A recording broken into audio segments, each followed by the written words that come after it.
내가 가지고 있는 성경은 내가 누구인지, 내가 무엇을 가졌는지, 내가 무엇을 할 수 있는지 알려줍니다. 하나님의 말씀을 듣는 이 시간에 내 마음은 열려 있으며 나는 변화될 것입니다. 아멘. 코로나19 때문에 참 답답한 시절을 보내고 있습니다. 이제는 우리나라보다는 다른 나라가 월등히 많은 확진자 수가 나오고 사망자 수도 엄청나게 나오고 있습니다. 어제 헨리 키신저 박사는 아마도 이 코로나 사태 이후에 체제에 대한 어려움이 있을 것이다 라고 말하면서 자유를 외쳐댔던 이 인문주의 이 체계를 좀 고수할 수 있는 그런 지혜와 대책이 필요하다 이렇게 말했습니다. 그런 이야기를 들으면서 이런 생각이 들었었어요. 간혹 우리가 영화 지구의 종말이라든지 또는 먼 미래를 다루는 영화들에 보면 이제 SF 영화는 이제 그 로봇과 싸우는 이야기들을 담고 있긴 한데 그렇지 않고 좀 좋지 않는 인적으로 좀 묘사하는 영화들을 보면 황폐한 지구에 대한 묘사들이 참 많이 있습니다. 지구는 황폐화되고 그게 무슨 폭탄이 터져서 어쩌든 것. 그리고 거기에 남아있는 대부분의 사람들은 굉장히 힘들고 어려운 사람들이 살고 있다. 그리고 그들을 지배하는 사람들은 굉장히 폭력적인 지배자의 모습을 보여줍니다. 또 반면에 거기에 저항하는 레지스탕스들이 늘 존재해가지고 늘 그런 모습들을 보여주는 게 인류의 종말을 다루고 있는, 그리고 그러면서도 결국 인류의 희망이 이 레지스탕스들을 통해서 이루어지는 그런 모습들을 담고 있는 영화들이 생각이 났습니다. 그래서 아마도 어려운 시기가 될 것 같기도 하고, 그럴 때 우리는 어떻게 예배를 드려야 될 건가? 우리는 어떻게 신앙을 지켜야 될 것인가? 라고 하는 부분들에 대한 생각을 갖기도 했습니다. 코로나19가 예배를 온전히 드릴 수 없는 그런 상태로 우리를 몰아가고 있습니다. 사실 교회는 전 세계 교회가 다 동일하듯이 예배당에 모여서 하나님 앞에 예배 드리는 것이 정상적인 예배인 것을 전 세계는 다 알고 있습니다. 이게 교회뿐만 아니라 여타의 종교들도 다 마찬가지이지요. 무슬림도 그렇고 천주교회도 그렇고 또 힌두교도 그렇고 다 그 성전에 모여서 모든 사람들이 함께 예배하는 것이 필요합니다. 다른 종교들은 떠나고 매주마다 일주일에 한 번씩 예배를 드려야 되는 곳들이 있어요. 유대교, 무슬림, 우리 기독교, 이런 것은 사실 매주마다 예배를 드리죠. 무슬림은 금요일날, 우리는 주일날, 유대교는 토요일날, 안식일날, 각자 요일은 조금 다르지만 매주마다 하나님 앞에 또 자기들이 섬기는 그 신에게 예배를 드리는 종교들이 있습니다. 이런 데에는 참 힘들고 어렵죠. 불교처럼 공식화된 예불 시간을 정해진 것이 아니라 각자 개인이 알아서 하는 거는 그냥 언제든지 들어가면서 개인으로 할 수 있지만, 우리처럼 공적 예배를 드리는 곳은 언제나 이런 어려움에 직면할 수밖에 없다라고 하는 사실을 우리는 이번 사태를 통해서 볼 수 있습니다. 또 한국은 특히나 교회가 정부의 방역과 이런 지침에 잘 따르고 있는데도 불구하고 온갖 욕은 다 교회가 얻어먹고 있어요. 오늘 아침에도 우리 공무원들께서 다녀가셨는데 이야기하시는 것이 교회는 잘 지켜준대요. 교회는 지시에 따라서 작성 명부도 잘 지키고 온도계도 설치해놓고 세정제도 해놓고 다 해서 오히려 그렇게 많이 점검할 것이 없다고 오히려 공무원들은 말합니다. 반면에 예민하게 반응하는 분들은 사실 식당이나 이런 일들을 하시는 분들은 그들은 당장 먹고 사는 일들과 연결되어 있기 때문에 예민하게 반응할 수밖에 없지요. 그런 부분들이 더 그렇다고 합니다. 그런데요, 여론은 기사에 나는 이런 기사들이나 이런 여론들은 일부 교회가 하는 것 때문에 반대하고 기독교를 폄하하고 기독교를 조롱하는 그런 일들을 하고 있는 것을 볼 수 있습니다. 대다수 교회가 철저하게 방역을 지키고 있다라고 하는 사실에 대해서는 이야기하지 않고 몇몇 교회를 들어서 그렇게 하고 있는 것을 볼 수 있습니다. 사실 어떤 분이 어떤 목사님이 그 집단 감염과 관련된 글을 썼었어요. 표를 만들어 가지고 이 기사에 나와 있는 걸 기반으로 해서. 그런데 교회들은 저 밑에 있어요. 이제 신천지는 빼놓고, 집단 신천지는 빼놓고, 교회에 집단 감염 나온 생명의 강교회, 무슨 부천의 무슨 교회 이런 것들은 저 숫자가 왜 밑에 있고요. 수산부, 해양수산부가 더 많이 나왔고, 그 다음에 콜센터, 이런, 오히려 그런 곳이 훨씬 더 많은 숫자들이 확진자가 나왔음에도 불구하고 그런 곳에서는 기사가 하나도 안 나와요. 그리고 그런 기사가 나와도 그냥 여론이 별로 말도 없어요. 어제도 어디 평택인가 어딘가에서 그 바에서 몇 명의 확진자가 나왔지 않습니까? 그런데도 기사 한 줄 올라오고 그냥 덮여요. 그런데 교회에 대한 댓글은 수도 없이 달리면서 온갖 교회를 폄하합니다. 오늘 예수님이 이제 내일이면 월요일 날 예루살렘 성으로 올라가시고 금요일에 십자가에 못 박혀 죽습니다. 오늘 본문은 예수님께서 십자가에 못 박혀 죽는 장면입니다. 그런데 그런 모습이 마치 오늘날의 교회가 좋은 일들은 참 많이 하고 적극적으로 방역에 따라주고 정부의 지침에 따라줌에도 불구하고 욕을 얻어먹는 것처럼 예수님의 상황도 별반 다르지 않았다라는 생각을 하게 되었습니다. 보십시오. 예수님께서 갈릴리에서부터 복음 사역을 시작하셨습니다. 예수님은 이 세상에 오셔서 하나님의 나라의 말씀을 전하셨고 많은 병자들을 고쳐주셨습니다. 또 많은 어려움 당한 사람을 고쳐주셨습니다. 신체적 질병을 가지고 있는 사람은 신체적 질병을 고치셨고요. 막달라 마리아와 같이 사람들로부터 비난 사람도 고쳐주셨습니다. 삭개오도 마찬가지죠. 세리마태도 마찬가지입니다. 온갖 사람들로부터 조롱받았던 자들의 친구가 되어주셔서 그들의 마음 아픔, 신체적으로는 아무 문제 없지만 그들의 마음 가운데 있었던 마음의 아픔을 고쳐주시고 치유해 주셨습니다.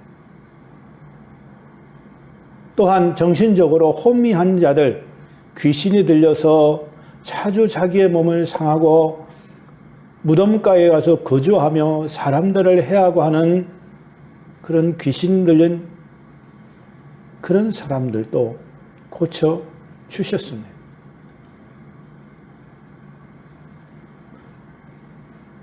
소외되고 힘이 없는 연약한 이웃들과 함께 했기 때문에 예수님의 별명은 세리와 죄인들의 친구였습니다. 대신 그들은 어떻게 했을까요? 상당히 많은 호응을 받았습니다. 사람들은 예수님의 말씀을 듣고 자기들이 주변에 있었던 서기관들과 같지 아니하고 권세 있는 가르침이라고 따랐습니다.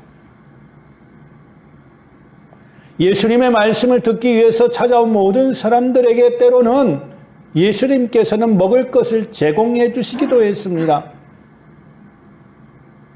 다른 사람들은 다 물리쳤던 어린 아이들을 품에 안으시고 하나님의 나라가 이런 자들의 것이다. 가장 연약하고 소외되고 무시당했던 자들의 대변했던 대변인이셨습니다. 그때의 사람들은 예수 그리스도를 굉장히 훌륭하게 여겼습니다. 종려주일이 되어서 이제 예수님께서 월요일 날 종려나무를 가지고 나귀를 타시고 예루살렘에 입성합니다. 그때 사람들이 뭐라고 환호했습니까? 호산나 다윗의 자손이여 우리를 구원하소서, 이렇게 말했습니다. 여러분, 이 칭호는 사실 아무에게나 줄 수 있는 칭호가 아닙니다. 유대인의 입장에서는 호산나 다윗의 자손이여, 호산나 다윗의 자손이여, 다윗의 계보를 이어가는 메시아임을 언급하는 이 단어는 아무에게나 외쳐댈 수 있는 단어가 아니었어요. 외침이 아니었어요. 철저하게 메시아로 각성된 사람, 철저하게 메시아로 검증된 사람, 그가 메시아라고 믿는 확신이 들 때에 이 단어를 외칠 수 있었어요.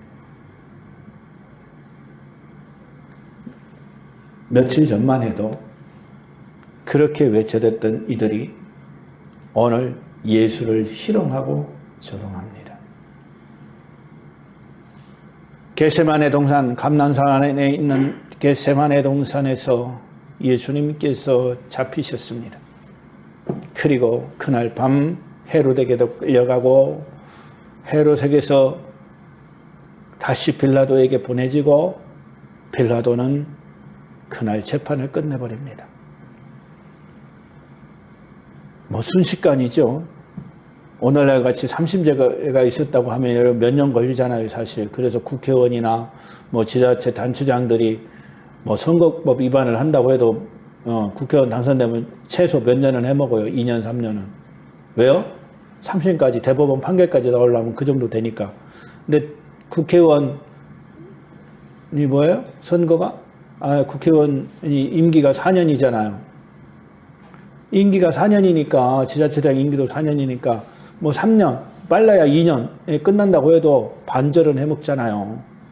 그러니 선거법 위반하고 나서라도 뭐라도 해보려고 애를 쓰는 거지요. 대법까지 가니까 어쨌든. 뭐 물론 중간에 뭐 되면 구속이 당하기도 하고 뭐 하기도 하지만 어쨌든 대법까지 갔잖아요. 문재인 대통령이 당선됐을 때 드루킹 관련 수사가 걸렸던 김경수 지사도 아직도 판결이 안 났기 때문에 지사직을 수행하고 있는 거 아니겠습니까? 대법원 판결이 날 때까지는. 그런데 예수님은 그렇게 되지도 않았어요. 속전속결 그날 밤에 끝났어요. 그리고 그날 밤 끝나자마자 여론은 어떻게 바뀌었습니까? 예수를 비난하고 예수님을 조롱하는 것으로 바뀌었어요. 아니 엊그저께까지만 해도 이 사람들이 예루살렘에 올라올 때 호산나 다윗의 자손이여 우리를 구원하소서, 당신만이 우리를 구원해 주입니다. 당신만이 메시아입니다. 이렇게 외쳐댔던 사람이 한 며칠 만에 바뀌었어요. 예수님에게 호산나 다윗의 자손이여 외쳐댈 거는 왜 그래요? 그 이전에 예수께서 행하셨던 일들을 다 알고 있기 때문에 그래요. 그 기간은 무려 3년이나 돼요. 3년 동안 예수께서 가르치시고 3년 동안 예수께서 사람들을 고치시고 3년 동안 예수께서 행하신 많은 기적과 이적을 듣고 보고 목도한 사람들이에요. 그의 가르침을 3년 동안이나 받았어요. 그리고 나서 내린 최종 결론은 호산나 다윗의 자손이었어요. 그런데 그게 하루아침에 무너졌어요. 바뀌었어요. 배신도 이런 배신은 존재하지 않을 거예요.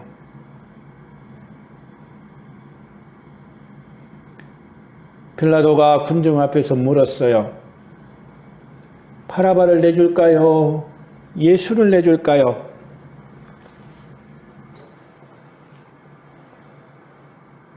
빌라도 입장에서는 바라바를 처형하는 게 나을 거라고 생각을 했어요. 오히려 예수는 자기가 봤을 때 정치적인 문제가 하나도 없었어요. 체제를 전복시킨다든지 체제를 바꾼다든지 이런 거 존재하지도 않았어요. 오히려 빌라도는 더구나 그 아내가 그 전날 꿈 때문에라도 또 염려가 되어서 더더욱이나 예수를 풀어주고자 했어요. 그럼에도 불구하고 사람들은 바라바를 외쳐댔어요. 아니 엊그저께 호산나 다윗의 자손 외쳐댔던 사람들 맞아요?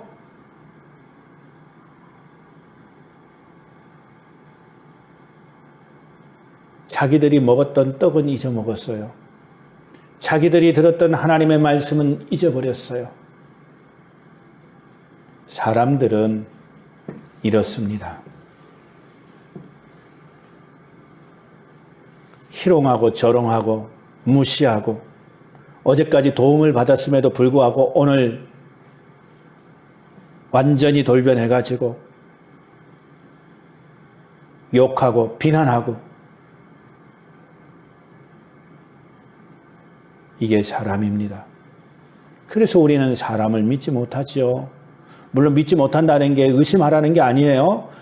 정신증에서 얘기하는 편집적 사고를 가져가지고 계속 저 사람이 나한테 나쁜 짓을 할까요? 저 사람은 나한테 나쁜 짓을 할까요? 저 사람은 또 나한테 얘기하면 비꼬는 얘기를 할까요?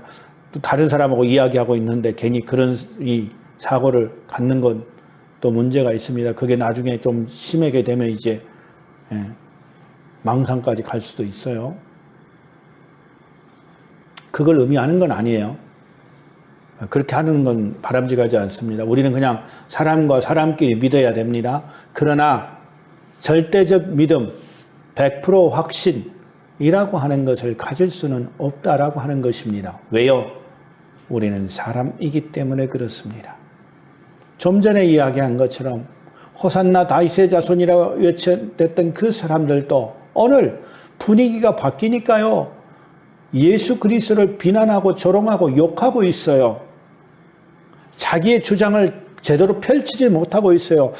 나는 여전히 호산나 다윗의 자손 예수가 나의 메시아요. 예수께서 구약이 약속한 다윗의 후손 메시아임을 분명하게 이야기하고 말해야 됨에도 불구하고 그렇지 못하고 여론에 딸려서 군중에 딸려서 바라바를 내달라고 하고 예수를 조롱하고 예수를 희롱하며 살고 있어요.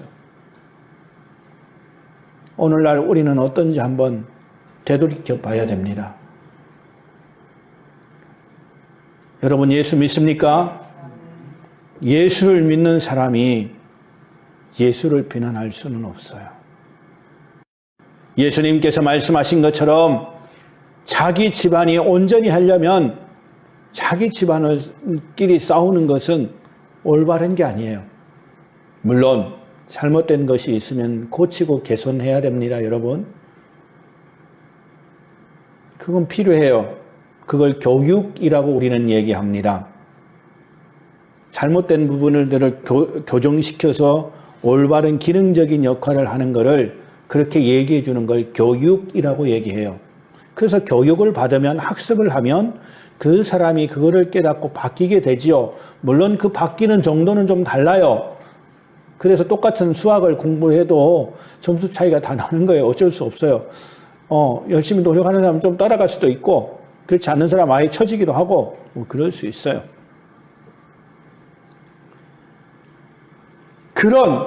그런 생각을 가지고 있는 게 아니라 하지 말아야 될 비판과 비평을 하는 것은 내가 오늘 여기 있는 이 조롱에 참여한 군중들과 다르지 않은가 한번 되돌이켜 봐야 됩니다. 간혹 어떤 사람들은요, 마치 그것이 진짜 하나님의 일인 것처럼 이야기하고 있는 사람들이 있어요.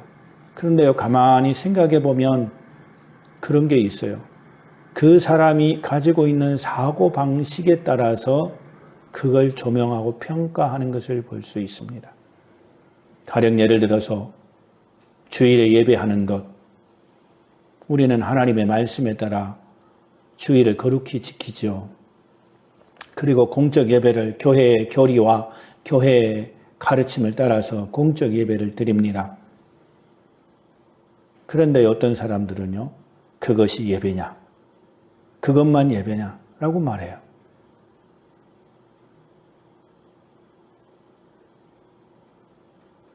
물론 이것만 예배인 게 아니죠.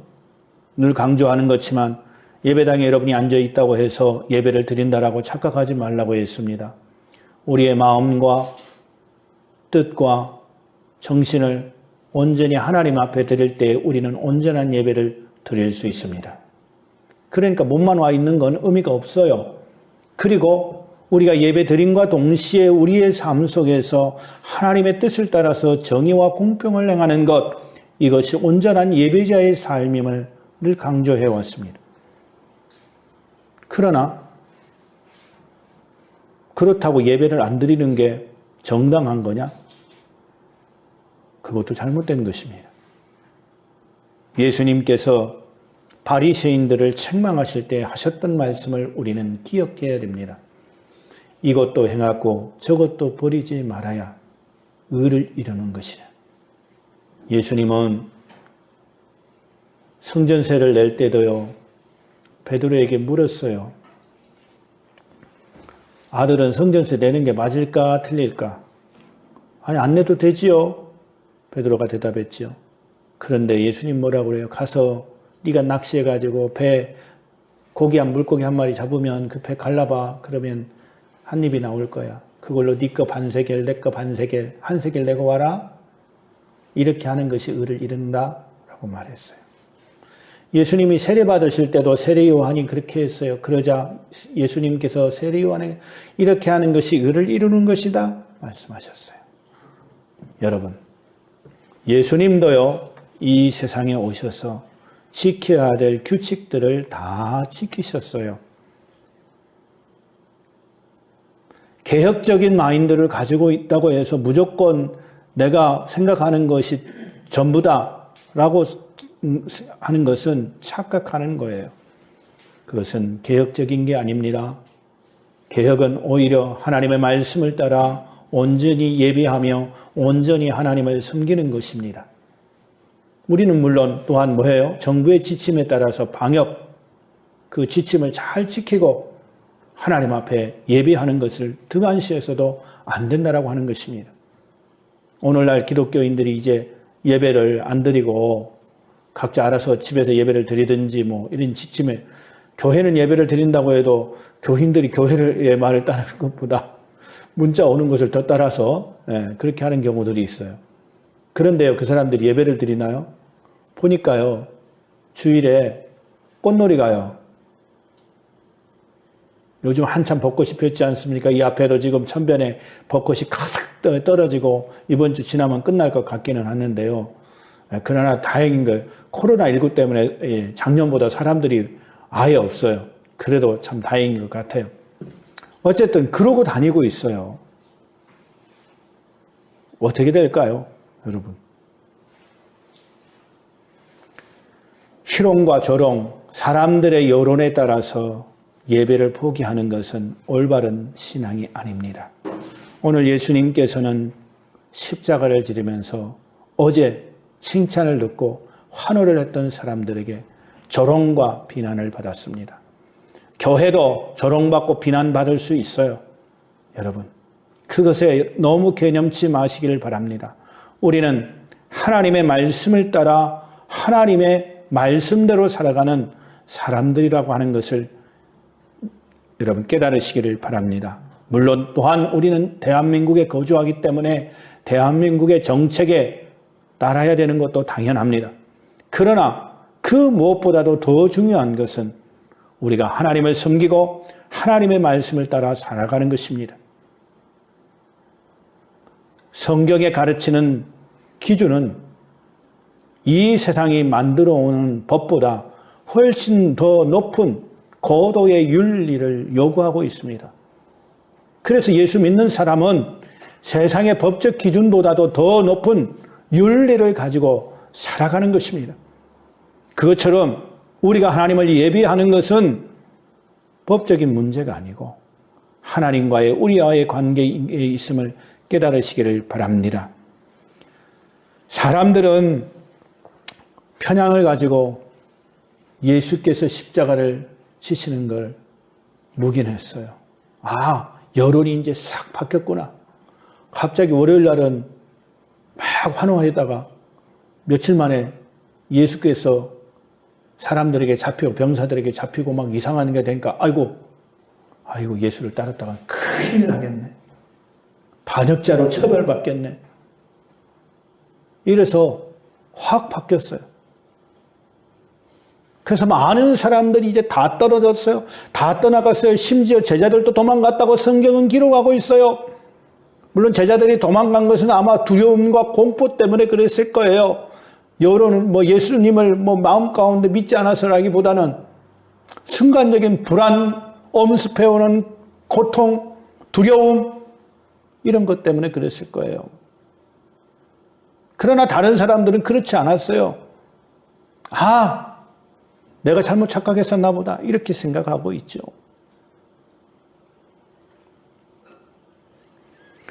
그렇게 편향된 사고방식으로 조롱했던 이 일들을 통해 하나님은 하나님의 뜻을 이루어 가십니다. 세상이요, 권력을 잡은 사람들이 자기의 뜻대로 이루어가는 것처럼 보일지라도 결코 그렇지 않습니다. 하나님은 하나님의 일을 해 가십니다.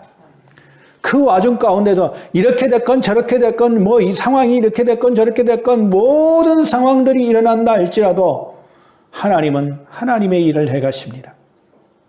하나님의 섭리는 그래서 우리가 알지 못하는 거예요. 하나님은 기필코 그 일을 이루시는 것입니다. 이를 성취하시는 여호와라고 그래서 이사야는 고백하고 있는 것입니다. 하나님께서는 하나님이 말씀하시고 하나님이 계획하시고 하나님이 뜻하신 일을 비록 인간이 그것을 틀고 바꾸고 마음대로 조정하고 한다고 할지라도 하나님의 일은 하나님이 이루어 가십니다. 스페인에서는, 이탈리아에서는 이렇게 말하는 사람들이 생겨났어요. 이 재앙은 사람으로서는 해결할 수 없습니다. 오직 하나님이 우리를 도와주셔야 됩니다. 뉴욕에서는 좀 이상하긴 하지만 제가 볼 때는 세례요한처럼 회개하라 외치는 사람들이 나타났어요. 뉴욕은 사람들이 많은 뉴욕. 뉴욕은 회개해야 돼요. 왜요? 온갖 향락과 이게 가득한 도시가 아니겠습니까? 어쨌든 여러분, 코로나19가 해결될 수 있는 길은요, 하나님이 멈추셔야 됩니다. 하나님이 가로막으셔야 돼요. 이 재앙이요, 국경을 이제 국경 폐쇄도 의미도 없어요, 사실. 왜요? 이미 다 퍼질 대로 퍼졌고, 외국 다른 나라가 더 많이 퍼졌고, 여러분 생각해 보세요. 이건 해결할 수가 없어요, 이제는. 곳곳에 사망자들이 늘어나고 확진자 수가 늘어나고 있어요. 우리나라도 계속해서 증가하죠. 많은 숫자는 아니지만 계속해서 증가합니다. 그래서 정부가 또 2주간의 사회적 거리를 연장을 했어요. 우리도 정부의 방역에 따라서 잘해야 되고, 또 중고등학교는 개학을 하는데 온라인으로 개학하기로 했고, 이런 복잡한 상황들이 생겨났어요. 여러분, 아무리 그래도 하나님이 이 사태를 막으시지 않으면 소용없습니다. 우리 모두는 하나님 앞에 매어 달려 기도하기를 바랍니다. 하나님께서 속히 이 사태를 끝내시기를 위하여 기도하기를 바랍니다. 모르기는 몰라도 우리의 인생의 생각으로는 아무것도 모르겠어요. 저도 잘 모르겠어요. 왜 하나님께서 이것들을 일으키셨는지. 그러나 거기에는 뭔가 우리가 알지 못하는 하나님의 뜻이 있을 거예요. 그리고 하나님은 그 일을 통하여 하나님의 일들을 해 가시는 중이라고 하는 사실을 깨닫기를 바랍니다. 많은 사람들이 예수 그리스도를 십자가에 못 박고 죽이고 그걸로 다 끝났다고, 바리새인과 서기관들은 그걸로 끝났다고, 대제사장들은 이제 우리가 이겼다라고 생각하는 그때에 하나님께서는 예수 그리스도의 십자가의 죽음을 통하여 온 인류를 구원하는 역사를 이루셨던 것을 볼 수 있습니다. 우리가 오늘날 흔히 말하는 빅픽처를 하나님께서는 행하셨습니다. 인간이 가히 알 수 없고 인간이 가히 깨달을 수 없는 빅픽처를 하나님께서 이루셨습니다. 우리 하나님은 그런 분이십니다. 여러분의 인생 가운데 빅픽처를 가지고 계시는 하나님을 바라보시기를 바랍니다. 하나님을 의지하시기를 바랍니다. 그리고 오늘 마지막 순간에 백부장이 고백을 합니다. 뭐라고 고백을 해요? 이는 진실로 하나님의 아들이었도다. 참 희한해요. 자기 동족이었던 유대인들은 밀어내고 있어요. 오늘날 코로나 사태를 보면서 진짜 교회를 심하게 욕하는 사람들 누군지 아세요? 소위 말하는 교회를 다닌다는 사람들.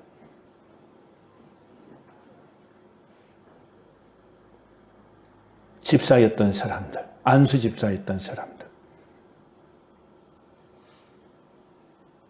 마치 오늘 여기 예수께서 십자가에 못 박히실 때 자기 민족 유대인은 그를 조롱하고 무시하고 희롱하고, 네가 하나님의 아들이거든 내려와라, 네가 메시아건 너를 구원하라, 이렇게 희롱하고 조롱했던 것처럼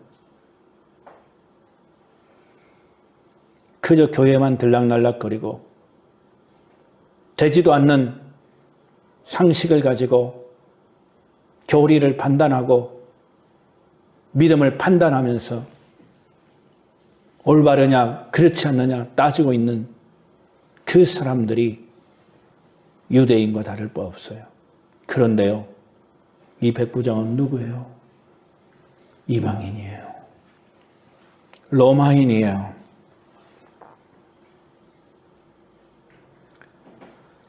예수 그리스도의 죽음을 통하여 누가 신앙 고백하고 있어요? 로마인인 이방인인 이 백부장이 신앙 고백하고 있어요. 이는 진실로 하나님의 아들이었도다.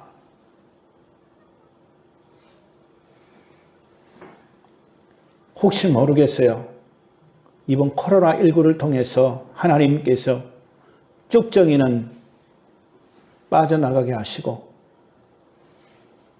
아직 예수를 안 믿는 사람들, 아직 예수를 모르는 사람들, 그 사람들이 여기 있는 이 백부장처럼 이 사람은 진실로 하나님의 아들이었도다 라고 말하는 그 고백을 이루실지도 모르겠어요. 하나님이 그것 때문에 이 코로나19를 만드셨을지도 모르겠어요. 이걸 하나님이 만들었다고 하면 또 문제가 될지도 모르겠죠. 어쨌든 전 큰 그림 가운데에는 그러실 수도 있겠다고 생각이 들어요. 여러분, 중요한 건 뭐예요? 오늘 우리가 하나님 앞에 진실한 고백을 드리는 것입니다. 예수 그리스도는 나의 주님이심을 진실로 고백하는 것입니다. 마음으로 믿어 의에 이르고 입으로 신하여 구원에 이르는 것처럼 오늘 우리가 몸과 마음으로 하나님을 믿는 것입니다. 이것이 오늘 우리에게 요구하는 하나님의 말씀입니다. 여러분, 몸과 마음으로 하나님을 믿으시기를 바랍니다. 예수께서 우리의 구주 되심을 믿으시기를 바랍니다. 그리스도는 우리를 구원하시기 위하여 희롱과 조롱을 당하시고 십자가에 못 박혀 죽으셨습니다. 그것 때문에 우리가 오늘 하나님을 아버지라 부를 수 있으며 하나님의 자녀가 되어 하나님의 은혜를 받으며 살아갈 수 있습니다. 지금의 희롱과 조롱, 비난이 우리의 진실한 믿음을 훼손하지 못하도록 만드시고, 혹여 아직까지도 진실한 믿음을 갖지 못하신 분들은 하나님 앞에 몸과 마음으로 진실한 고백을 드려 하나님을 진실되게 믿는 여러분 모두가 되기를 바랍니다. 우리를 위해 십자가에 못 박혀 죽으신 우리 주님의 은혜와 사랑이 오늘 여러분 모두에게 가득하기를 간절히 바랍니다. 기도하겠습니다. 자비하신 하나님 아버지, 은혜와 사랑을 감사합니다. 희롱과 조롱과 멸시천대를 받으면서도 묵묵히 십자가의 골고다의 길을 걸어가셨던 주님을 깊이 묵상하는 한 주간 되게 하여 주옵소서. 우리도 이 세상에서 예수 믿음으로 인하여 희롱과 조롱과 멸시와 천대를 당하여도 묵묵히 골고다의 길을 걸어가신 주님처럼 걸어가게 하여 주옵소서. 예수님의 이름으로 기도 올리옵나이다. 아멘.